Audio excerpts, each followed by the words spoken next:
আসানসোল পৌর নিগমের ৪৩ নম্বর ওয়ার্ডের অধীনে আশ্রম মোড় এলাকায় অবস্থিত তৃণমূলের পার্টি অফিসের দ্বারা প্রবীণ তৃণমূল নেতা এবং প্রাক্তন এমএমআইসি রবিউল ইসলামের নেতৃত্বে একটি রক্তদান শিবিরের আয়োজন করা হয়, যেখানে 50 ইউনিট রক্ত সংগ্রহের লক্ষ্যমাত্রা নির্ধারণ করা হয়। এই অনুষ্ঠানে বহু তৃণমূল কর্মী উপস্থিত ছিলেন। এদিন মোট 44 জন রক্তদান করেন। আজকে 43 নম্বর ওয়ার্ডে তৃণমূল কংগ্রেস পক্ষ থেকে রক্তদান শিবির আয়োজন করা হয়েছিল। প্রায় 50 জন রক্তদান করেছে। এটাই তৃণমূল কংগ্রেসের কাজ। অন্য রাজনৈতিক দল শুধু রাজনৈতিক করে মানুষ মধ্যে বিভাজন করে, কিন্তু তৃণমূল কংগ্রেস পরিবারের যে কর্মী যারা আছে, যারা মমতা ব্যানার্জি এবং অভিষেক ব্যানার্জির আদর্শ বিশ্বাস করে, তারা মানুষের সঙ্গে সবসময় পাশে এবং সঙ্গে থাকতে চায়।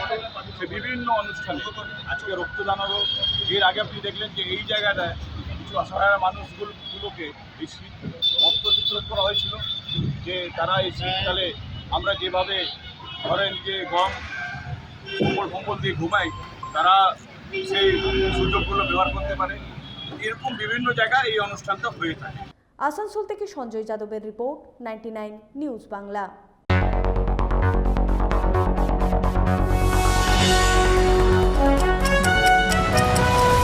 আপনারা দেখছেন 99 নিউজ বাংলা।